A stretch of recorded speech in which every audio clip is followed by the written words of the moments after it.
Little Red Riding Hood. When the wolf had appeased his appetite, he lay down again in the bed, fell asleep, and began to snore very loud.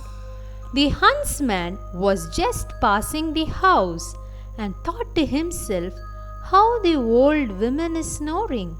I must just see if she wants anything."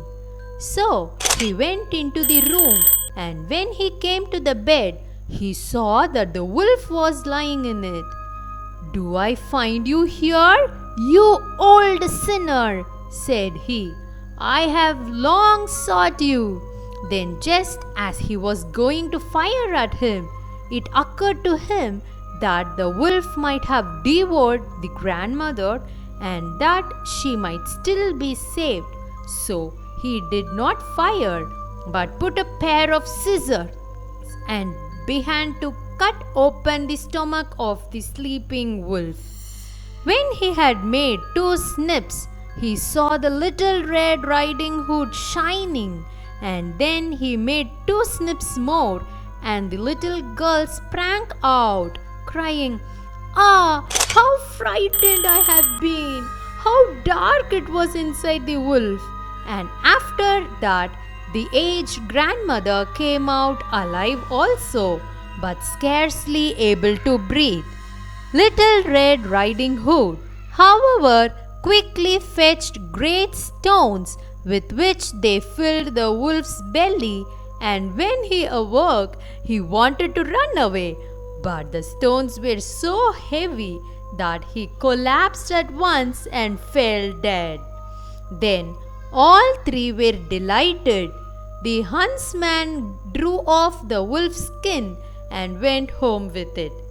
The grandmother ate the cake and drank the wine which Little Red Riding Hood had brought, and revived.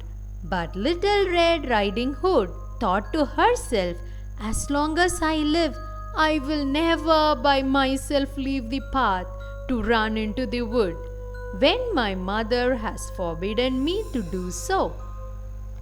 It is also related that once, when Little Red Riding Hood was again taking cakes to the old grandmother, another wolf spoke to her and tried to entice her from the path.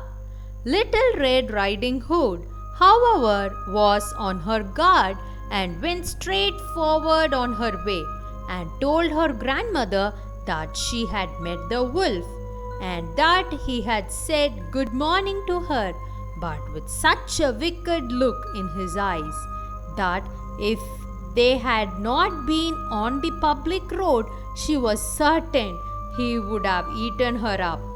"Well," said the grandmother, "we will shut the door, that he may not come in." Soon afterwards, the wolf knocked and cried, "Open the door, grandmother. I am Little Red Riding Hood, and I am bringing you some cakes." But they did not speak or open the door.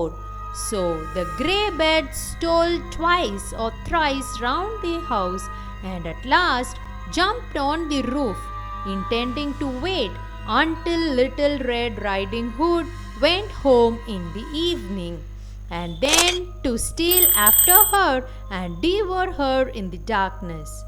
But the grandmother saw what was in his thoughts. In front of the house was a great stone trough.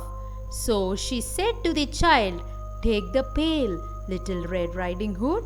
I made some sausages yesterday, so carry the water in which I boiled them to the trough." Little Red Riding Hood carried until the great trough was quite full. Then the smell of the sausages reached the wolf, and he sniffed and peeped down, and at last stretched out his neck so far that he could no longer keep his footing, and began to slip, and slipped down from the roof straight into the great trough and was drowned. But Little Red Riding Hood went joyously home, and no one ever did anything to harm her again.